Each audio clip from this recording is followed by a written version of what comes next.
Awesome. Good evening, everyone, again. I want to just, oh, I muted myself. Okay, there we go. I am with Coach Sima, and this is a very deliberate move, honestly. And one of the main things we are trying to do in this year, it's not only to just bring people talking and telling us their experiences, but also to put tangible tools in people's hands to use and to know where to access things and how to Mm, utilize the things, how to accept help, how to ask for help. And tonight is exactly about that. So, Coach Sima will actually introduce herself. I don't want to sort of mess it up for you guys because I talk to her almost every day. So I don't want to share or overshare or undershare. I will allow her to introduce herself. So last month we had a conversation and we dealt entrepreneurship, something that was also mm, new to our platform. But we got someone that has left the mainstream corporate to share with us how to literally start from the scratch and build a lucrative business.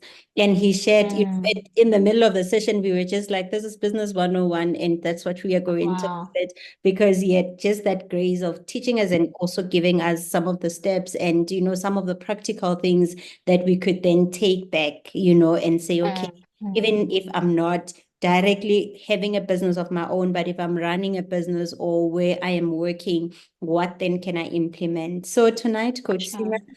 we are here to listen to you. And our topic tonight is embracing help as we navigate career journeys. And I want to allow Mm. you to introduce yourself to our people, our community, and then we are just going to go straight into it. All right. So thank you very much for the invite. I honor you and I'm grateful for the opportunity. I'm grateful for everyone who's joined us as well, because I know that for some this is an awkward time, like myself. But for you to sacrifice your time and come, I honor that. Maybe let's start with who is Usman Kele. One, I want to say thank you, Liz, that you put my whole name on the poster. Often anyone who's heard me speak or seen me speak will tell you that I often introduce myself twice. So I let the person who is introducing me introduce me, then I introduce myself. My name is a Xhosa name, which means we welcome or we accept. And for a very long time, I took the we accept definition, right? So for the majority, for about 20 plus years, I always looked at myself as a person who is accepted. And there's a particular mindset that you then have as a person who always feels that you have to negotiate your presence and your worth into any space, right? And so as I began my own growth journey and healing journey, I was like, what does it look like to embrace my name being we welcome, right? Not just we accept, but we welcome. And so I am Usman Kele, as Liz has explained. Um, I am Smamkele Dial Makubalo. So I am married. I'm a mom to she's now 4, so 4-year old, um, who is vibrant and has us on our toes. I am originally from the Eastern Cape, a small town called Makanda. We know it as Ikhini or Grahamstown, but now it's called Makanda. And that's where I originally come from, but I'm currently based in Johannesburg. Been in Joburg since 2014, I think. So, it's been a long time. Moved back to the Eastern Cape for a year, but then came back. So that's me in my entirety. Um, and I guess when you ask the question, who walks into the room when I walk in, power walks in, love walks in, embrace walks in. Definitely love. I'll put love on top for me. Yeah, so thanks for that. I struggled with your name. I think we had to redo the poster. Yes. We had to redo the poster because I think I'm comfortable with even calling you Sima for the mere Yes, fact that sometimes I'm like, yo, I'm butchering this this name. I'm butchering this name. But yeah, I just want us to literally go into it. So I came up sure. with this topic of embracing help as we navigate career journeys because it's something I have been Mm, thinking about a lot. We have a culture, or I don't know if it's a cultural behavior of self-sufficiency. And when you say you're winning and making it in life, it's when you are doing it.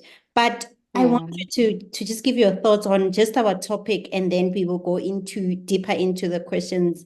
Because it's something that has cool. been deep in my heart that, you know what, we can really get some help as we navigate. Sure. So I think there are two core kind of vibrant words in our topic. One is navigating, and two is help. Navigating speaks to a journey, right? And help speaks to someone supporting you or people supporting you along the journey. Um, as human beings, we cannot operate in silos in any perspective. Community is so essential to our advancement, right? And when we speak advancement, I also think that people often think, if you're in a corporate job, it's like getting to CEO level, right? Or getting to exec level. But advancement is living a life that is purposeful in whatever perspective or space you're in. And so just the topic on its own embraces the fact that one, it's acknowledging that your career is a journey. And navigating means along the journey, you're going to meet pitfalls at times, but at times you're going to be rejoicing and travel smoothly, right? But along the way, there may be transitions that you also have to go through. So, along all of these different things that you're going to meet along the way, you need someone or people to help you along the way because you are not the be it and end all.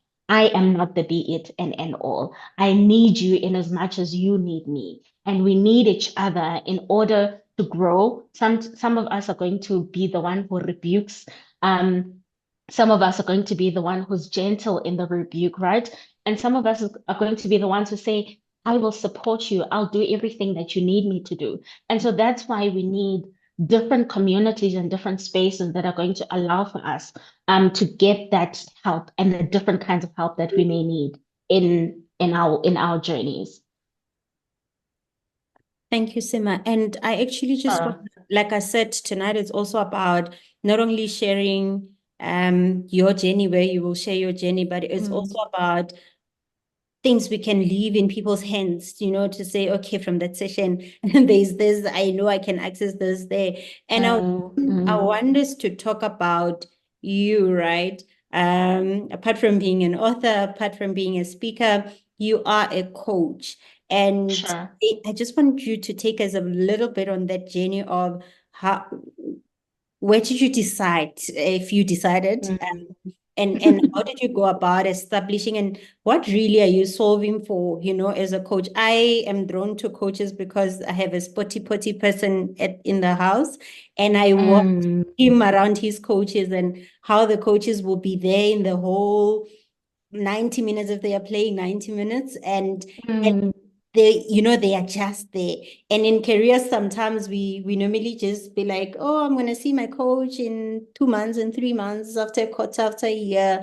And I just want you to maybe share with us, what are you solving for, Simba? sure. So maybe let's start with the transitioning into coaching. So I often say to people, close people, or if I'm speaking anywhere, that I was supposed to be the pencil skirt girl, in corporate. That was me. Pencil skirts, high heels, corner office, or whatever it would have been, looking over Santon. We don't do And I that got to, anymore. We wear pajamas and we are proper corporates. I know. I know, but that was the image that I had for a long time, and I got to have the opportunity for that. But my faith is what dictated my transitioning into coaching. And when I say my faith was that when I got in touch with my purpose, when I understood what God had called me for. Um, Coaching, I realized, was a natural gift to me, right?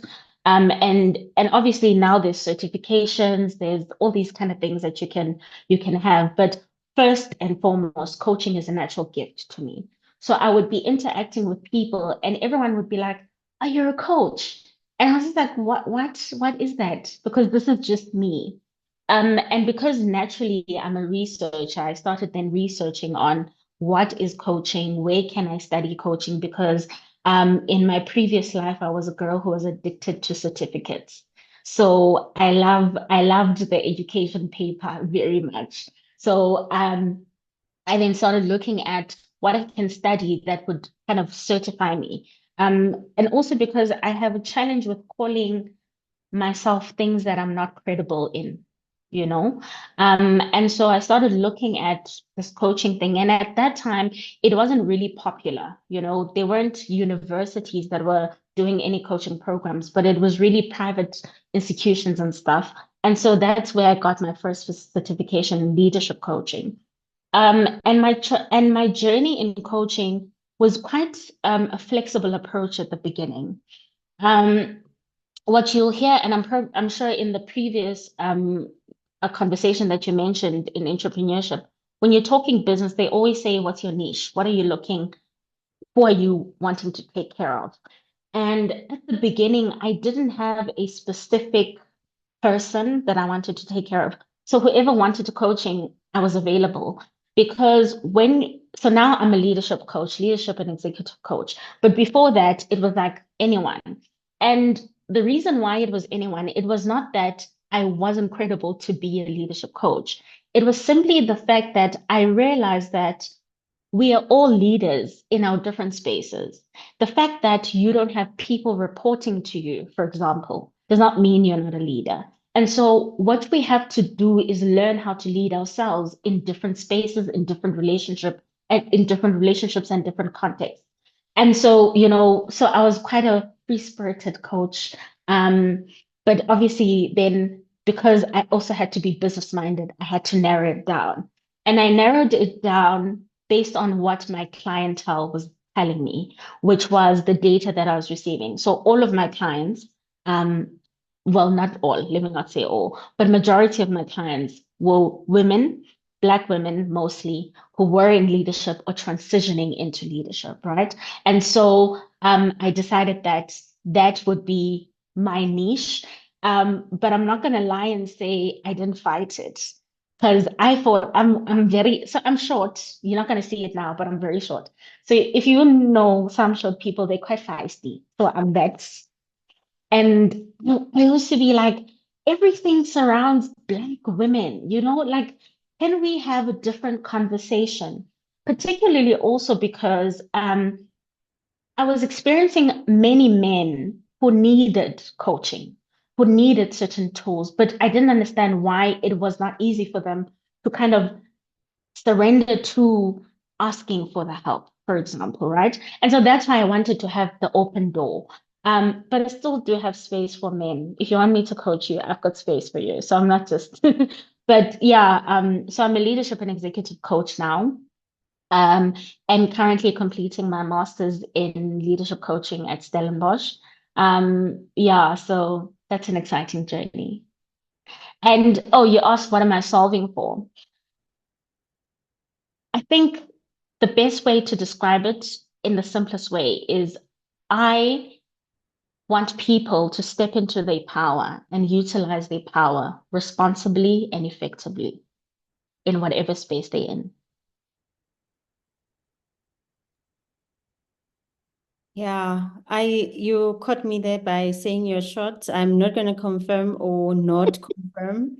No one will say you are or you're not. Yeah, so just at the back of what you have explained now, and I mentioned, sometimes, like you say, you deal with leaders, you deal with executives by nature Mm, of environments, and it could be even in any other career that we have, by nature sure. of environments that people work under. It's not easy for people to ask for help, because then you are hired, you have the skills, you are expected to perform them, and you're expected to know the how. And what are some of the things that, perhaps if we were to compare a Lizzie that's being coached and a Lizzie that's not being coached, what would you say differentiate these two people, and what are some of the things that hinders people to thrive, but if they could just get a little help, then they could get that push? I think the easiest way to describe it when you're making the distinction is to say, when we're asking the question of leadership, we're asking, where are you leading from, right? So leadership is not a qualification. Like, I know now you can go and get a certificate in leadership or whatever, but that doesn't make you a leader. And there is no job description for leadership, right? So when you, as Liz, for example, are in the position that you're in where you work, you have KPIs that you will be measured on, right? Leadership cannot be measured in terms of the matrix of what corporate looks like. And so we then have to take a step further and say, then what is leadership? Is leadership the role, or is leadership the character of the person who's in the role? And my stance then leans into the character, because in as much as you are measured on the outcome of your leadership, which is the tangible, but the leadership itself is not something that you can put a yardstick on, right? So that's the first thing that I'd say. And so we then ask the question, where are you leading from? And where you're leading from will tell us how you're going to lead. And it tells us how your team is going to respond to you as a leader. Now, I have come across like a multitude of people who are in leadership positions, right? And one of the common, maybe let's speak about the negative first before we speak about the pros, because I think that's where we all want to get learning, is that one of the biggest things that leadership brings to the fore is how broken you are as a person. And I know I'm going to tap into, I'm already getting into your issues already, and we're starting, right? You're But one a of the things that leadership, yep, I'm one of those. I told y'all I'm feisty, so I'm going to get into your business. So one of the things that leadership is going to expose to us is how broken you are as a person. And we all are. But when you're leading people, they trigger you in a particular way, right? And those triggers then determine the way you behave and show up for them and in your work. So that's the first thing. And so if you're leading from a place of trauma, place of pain, place of lack of confidence, right? Place of not trusting yourself, it's going to show up in how you lead. But if you're leading from a place of security, you're able to give your team a space to think, a space to be flexible, where it gives them a level of trust in you that actually this person sees me. And that's our innate desire as human beings, is to be seen. So if you are led by someone who doesn't see you, then it translates to that person as that person does not value me and therefore does not value the work that I put in, right? And so the distinction then becomes, where do you lead from? And it is a tough question to answer, because it means that you have to then dig deeper to knowing yourself, which is the level of self-awareness. Now, coaching on its own is anchored from the principle of mindfulness, which is not just a principle, but it is also a state of being. So if you're a person who struggles with being mindful, I'll make an example. I'm having decaf coffee here, right? And I'm intermittent fasting, right? So my automatic thing is that because I'm making coffee, I generally have it with milk. But now I'm in a different journey. I'm intermittent fasting. And so I had taken the milk out. And in the moment, because I'm mindful, I'm like, oh no, I'm intermittent fasting. So now I'm going to break my fast if I have the coffee with milk. And immediately I put the milk back, and then I just have the coffee as is. That's what mindfulness is, which means that you have to pay attention to details of your life, to your behavior, to your emotions, to how you think. And as you do that, you begin to know yourself, which is self-awareness, right? And then you don't end at self-awareness. You go a layer deep, which is with what I know about me, what do I do about the thing that I know about me? And I think most of us get stop at self-awareness, which is I know this about me, so you can't tell me anything, right? Which is also another attitude problem, which is like, yeah, you're telling me something that I know I'm abrupt. Okay, so what are you doing about it? And that's where we then get to see how good you are as a leader. And not good you are as a leader of other people, but how good you are at leading yourself. Because it all starts with you, right? You lead you. So where's your source? And that source, right? At the beginning, I said my coaching and how I transitioned into coaching was connected to my faith, right? So majority of the things that I do, my faith is a whole big source of what I do, right? So then you have to ask yourself, what is your source?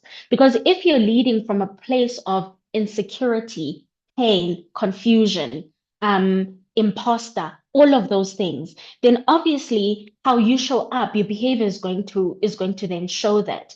But if you're leading from a place of security, of abundance, it goes back to what you mentioned, Liz, which is the idea of getting help is not saying that you're not able to do it on your own. Sure, you could try and figure it out on your own, but you're not God.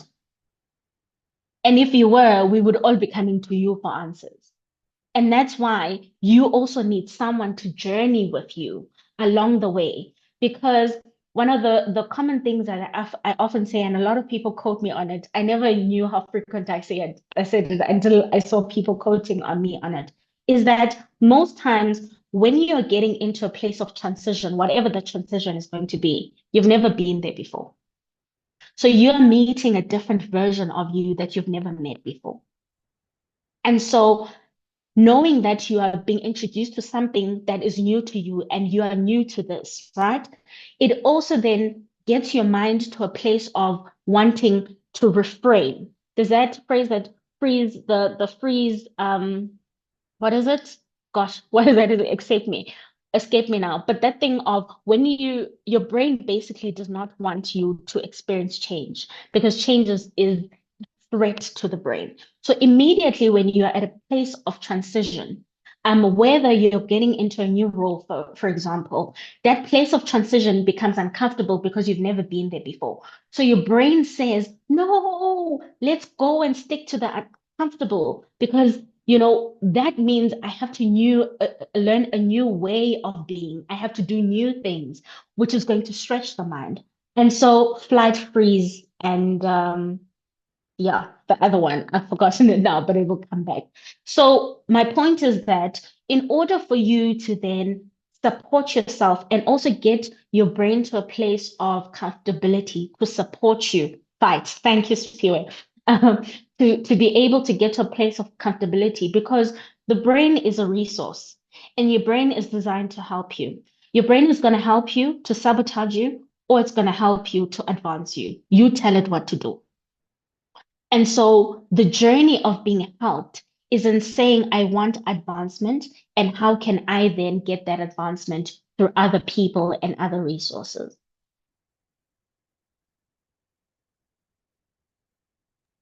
Continue.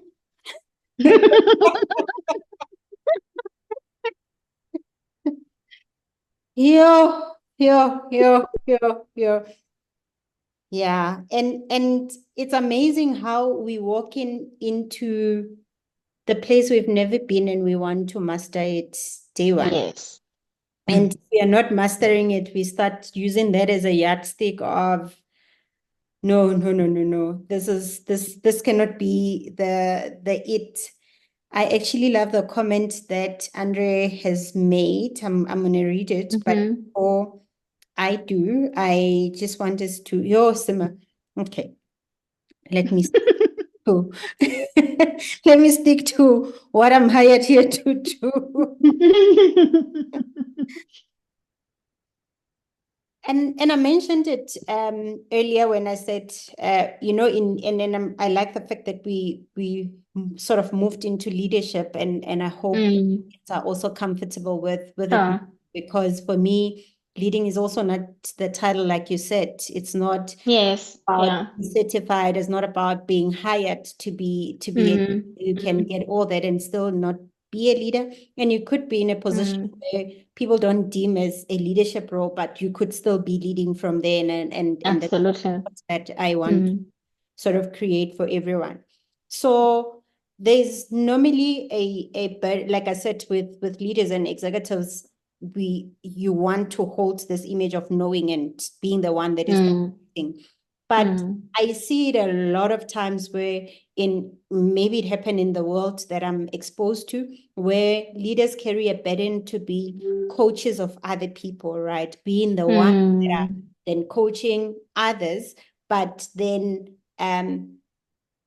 where do they get the help themselves, mm, mm, And mm. if they don't then get the help, and they don't know how to access it, how do we help leaders in the platform tonight to say, you know what, yes, it's all good and well, you are coached, but a coach also need a coach at points. And how do Mm, you access mm, that help? How do you ask for that help? And I think I sure. wanted to even tap into, we make coaching and support, and maybe we loosely using the word coach or asking for help, right? Let's just, Mm, just even break it as simple as just asking for sure. um Mm, as you talked about someone transitioning or being in a role, you will find mm, you are given a laptop as a resource, that if you don't have a laptop, no one requires you to work, right? If you don't have mm, no mm, one requires you to start. If you don't have sure. credentials to work, no one requires much from you.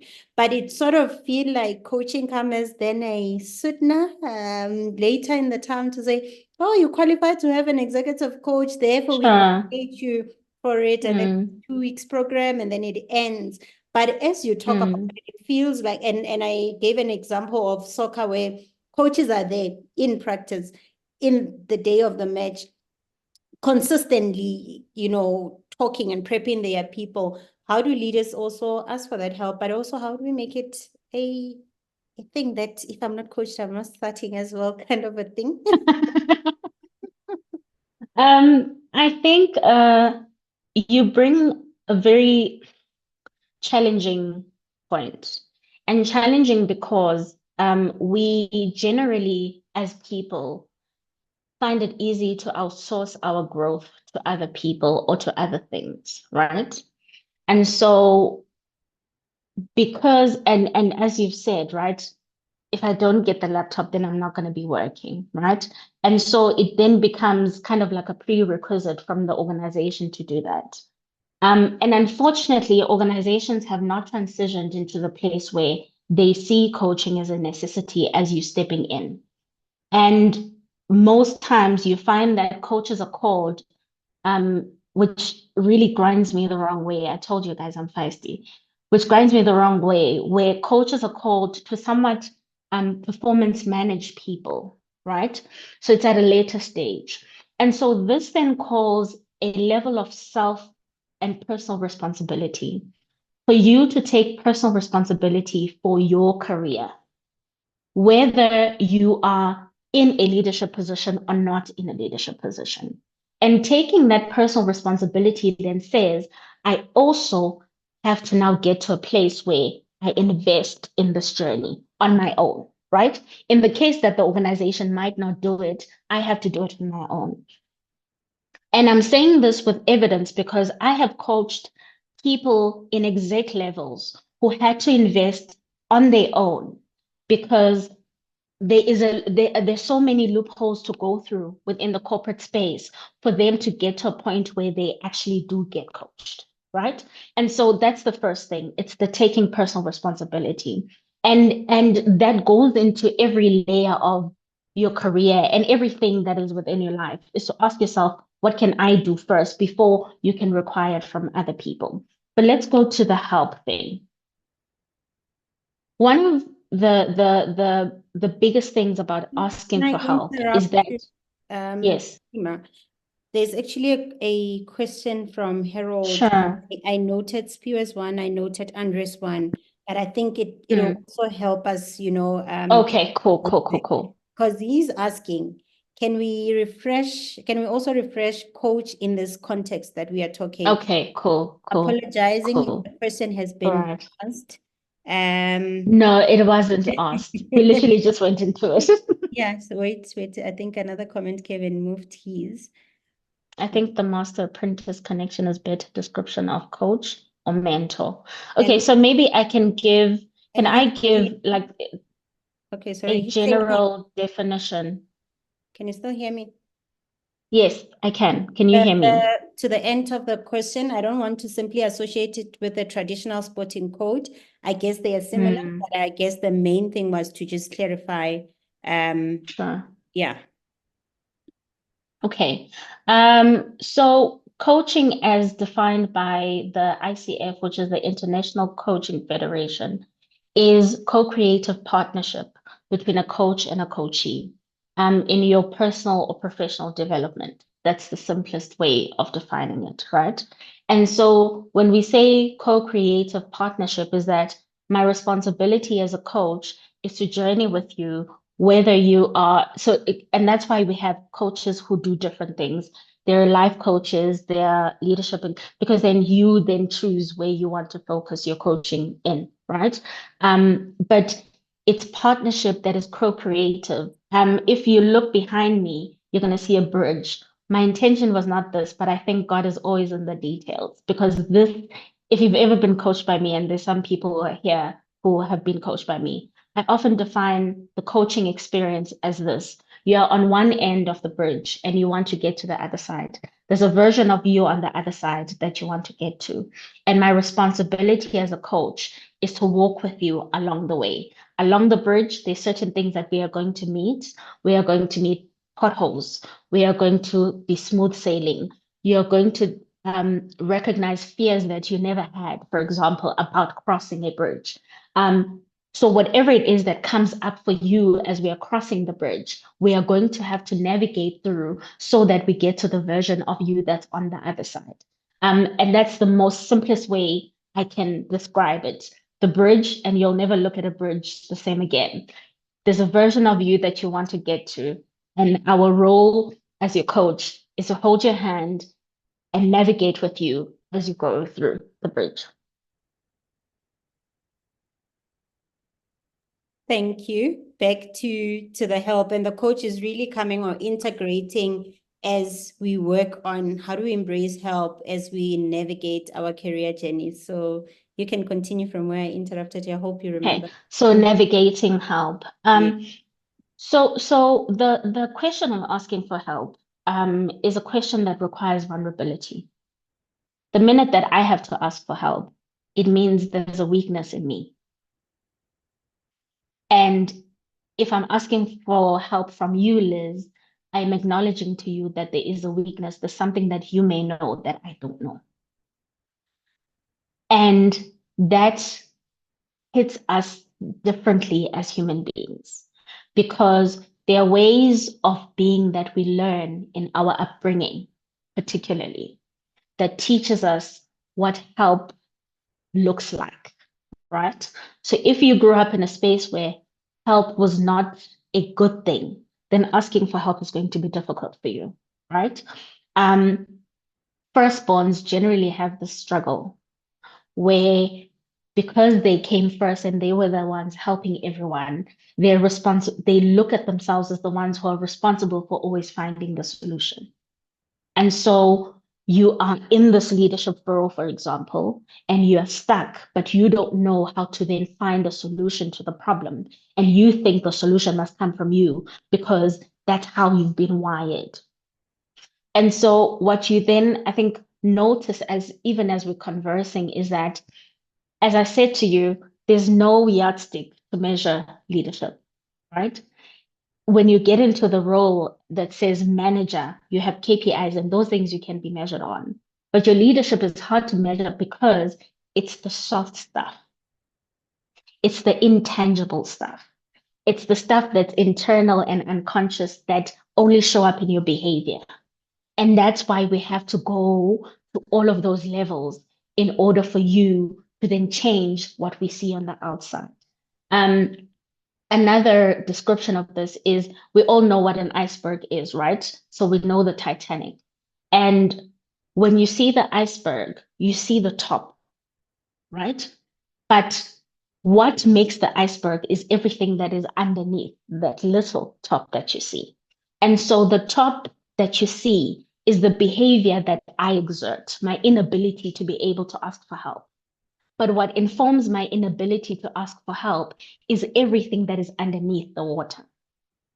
And so as your coach, we are going to I call it deep diving. We're going to deep dive and get into all of the things that are underneath the water so that we can make sense of what's above the water, but not only make sense of it, change it so that it is effective and transformative for you.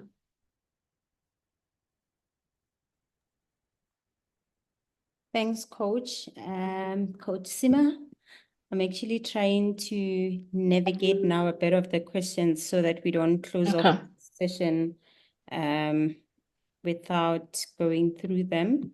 I'm actually going to start with Andre's comment, the very first one that he made. I'm also not going to read a lot. I think he left us a bit of material to also that can be, even after the session, can go through. Yeah.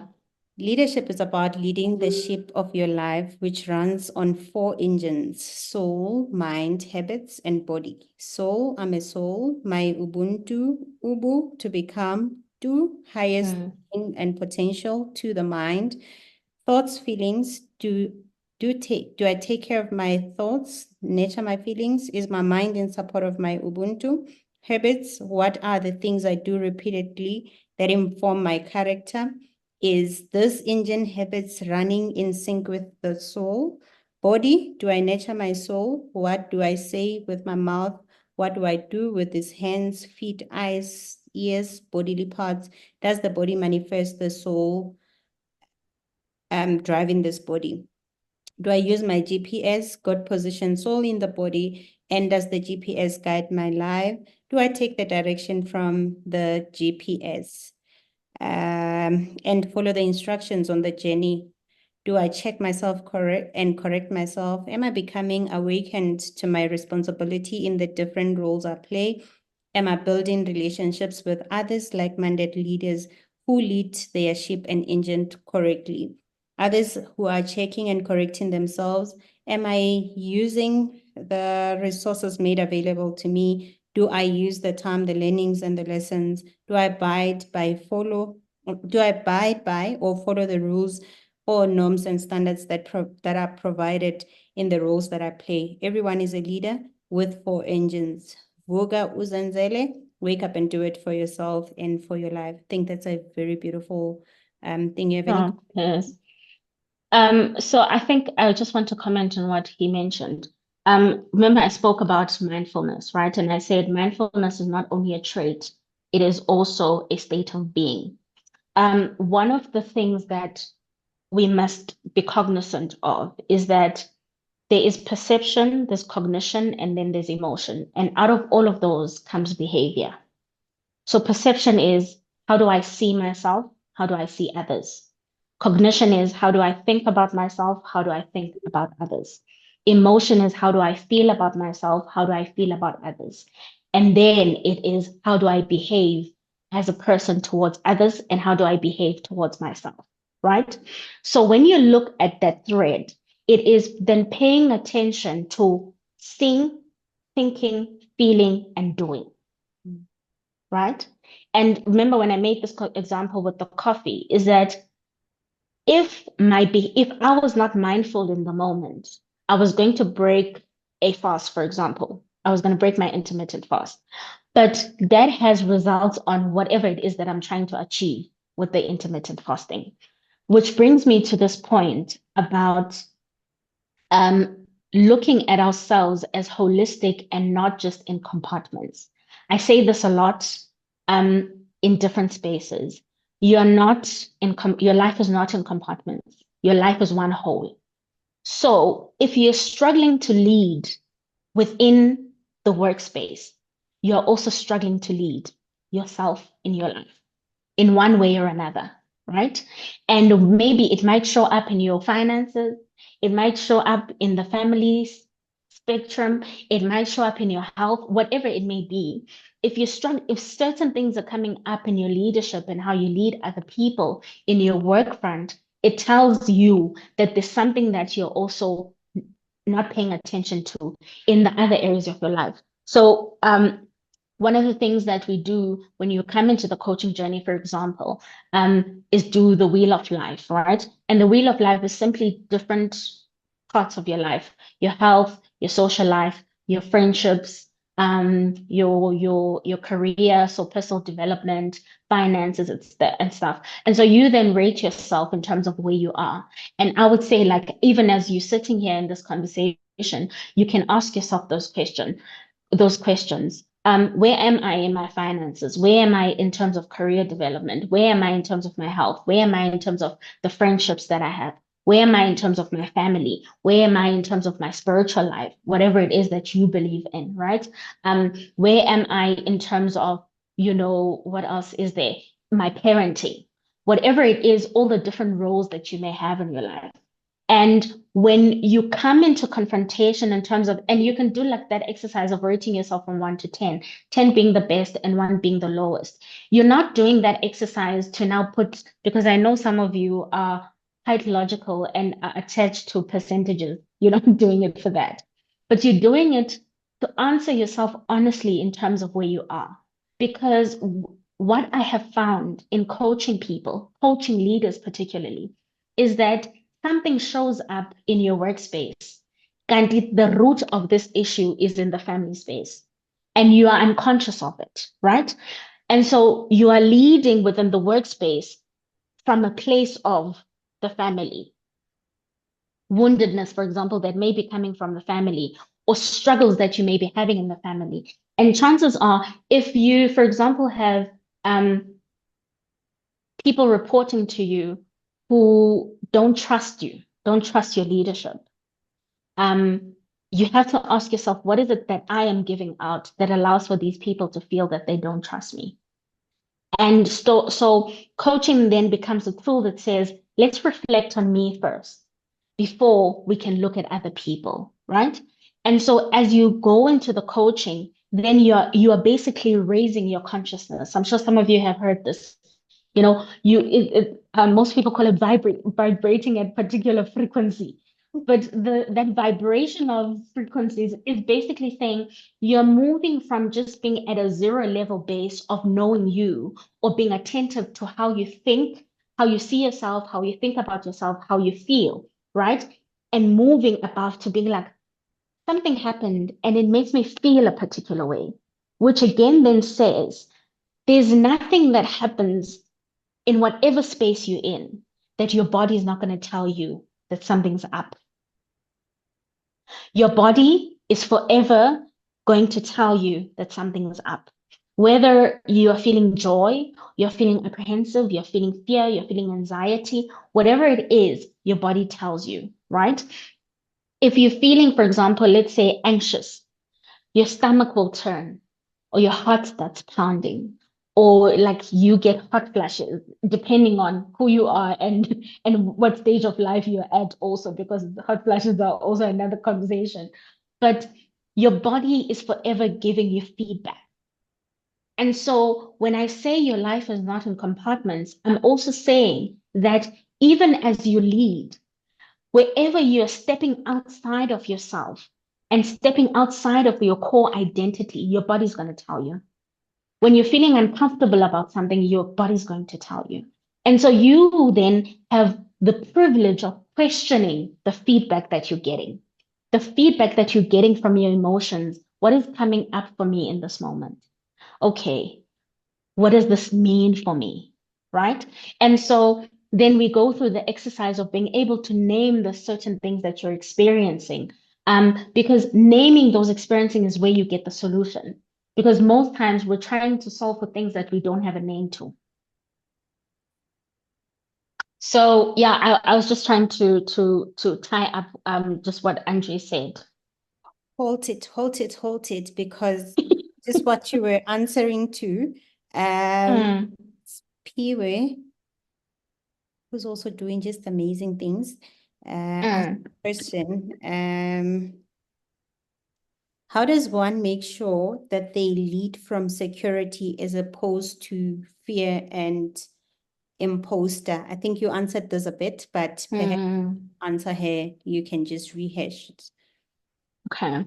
So, one is you have to understand that all of these things are a fruit of. So, imposter syndrome, and I'm going to say something that's going to make you uncomfortable also, but let me say it, right? It's very easy for us to throw words around that keep on coming to us, right? And we don't do the due diligence of understanding what exactly that thing is. So the experience, for example, of imposter, we hear a lot of people speaking about imposter. But when you go into the detail and the finite of imposter, imposter is a reaction tool.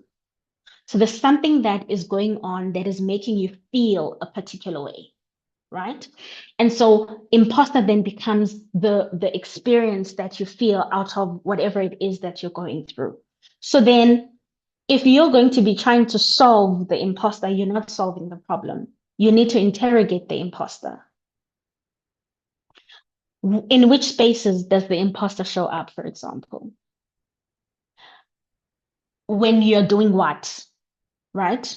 Um, in what spaces? When, for example, let's say you get into a boardroom and already you feel small going into the boardroom because obviously there are different dynamics within the boardroom. I'm just saying if you're female, for example, female, young female, you're going into the boardroom, already you feel small within that space. The feeling small is a fruit of what exactly do you fear in that space? And so we have to interrogate the root of the issue to solve what is showing up at the top of the iceberg. So what is at top of the iceberg is showing up as imposter. I feel small, right? But why do I feel small? And then it goes into different layers. For example, I'm just going to make this example. I'm not trying to hate on anyone, but let's say you are the minority within the space, right? You're a young Black female. Already that makes you feel like a minority. And so this is coming up for you. Cool. But what allows for you to be in the space? Credibility, skill, experience, for example. Do you have those things? Yes, but you still feel like this. So then we have to deal with you because it's no longer the systematic issues. We must deal with the person. And the person is socialized in a particular way. There's culture that comes into conversation when we speak about socialization. There's family that comes into part. There's your own personal experiences that come into part. So all of that, those things then become unpacked within the coaching journey in order for you, because what it is really learning to step into an identity that you have never stepped into before. That's what it is that there is a version of you that is afraid to go into this version of you. And again, let's look at the bridge, right? So the person on the other end of the bridge is looking at the version of you that doesn't have imposter and needs to lean into that person. But there's a fear of I may fall, along the way. I may fail along the way. Um, and failure also is a friend. I often say failure and fear are your friends. They're only your friends if you learn to interrogate them. So solving imposter then goes into all those different layers, which is why coaching is an individually customized journey because there are certain things that, for example, I coach people at an individual capacity. I also coach teams, right? But in this context, we're talking about the individual. So what is within my control and not what is affecting me from other people, what's in my control. And one of my trainers in my first certification in coaching used to say this, as the inner shifts, the outer shifts. So as you change internally, you are programming the environment to change with you, right? If you're a person who struggles with boundaries, for example, is that at first it may be difficult for you to set a boundary. But the minute that you set it and start implementing and enforcing those boundaries, eventually people start respecting your boundaries because you are being diligent in enforcing those boundaries. So as you change internally, the outer begins to change as well. Yeah, clearly you have to come back. Morgan said you caught him when you talked about leadership exposing how broken you are. Just couldn't find that Mm, again. mm, And the fact that it will require him to be vulnerable.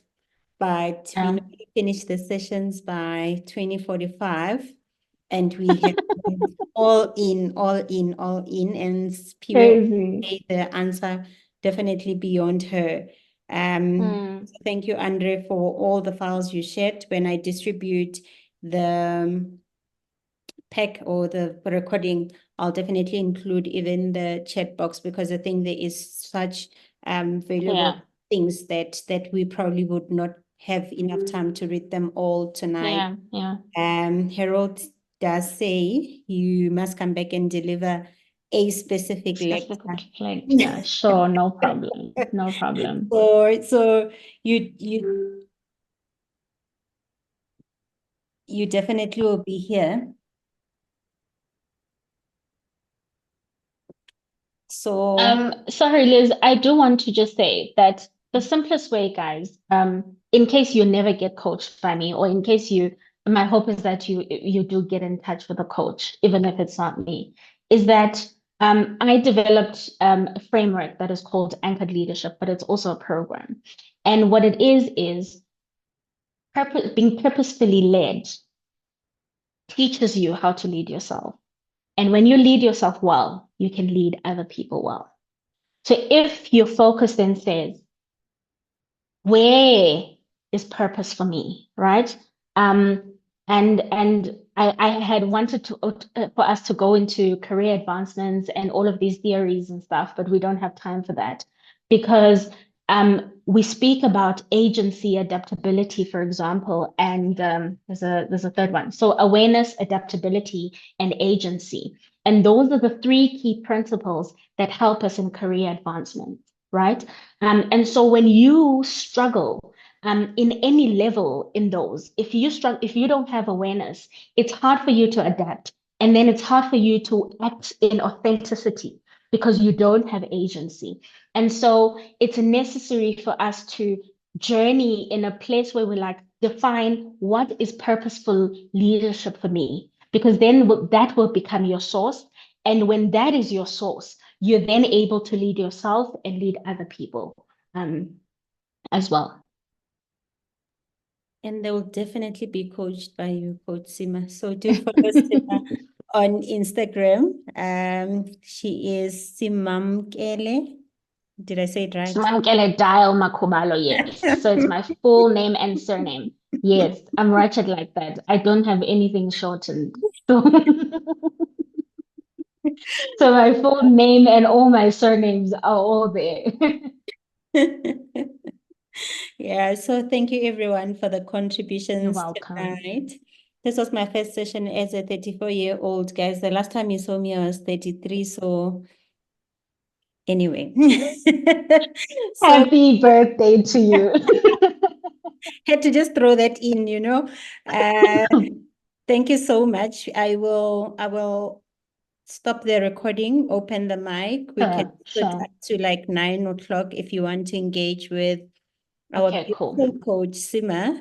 And of course, I will see you guys in the coming month, the month of May. We'll definitely be having another session. And I love the fact that, this year it feels like we are facilitating and teaching and learning and Mm, growing together as a community. We will still definitely get people coming to share their career journeys. I am a firm believer in storytelling as well. So we are not discarding that totally, but I feel like it's also sometimes nice to come and practically talk about how do we access all those things. So today we have done coaching, I think we talk a lot about mentorship and sponsorship and all that, but I feel like coaching is where you can say, raise your hands and say, I need it, I want it, I'm going to make sure it happen, and I'm going to benefit from it. But we are going to deal these concepts as we go, to make sure that you guys are the best you can ever be in your career and in your educational journey. So it's good night from me. And I will be allowing you guys to now run the show as I unmute your mics. Good night. Awesome. I just have to know where to stop.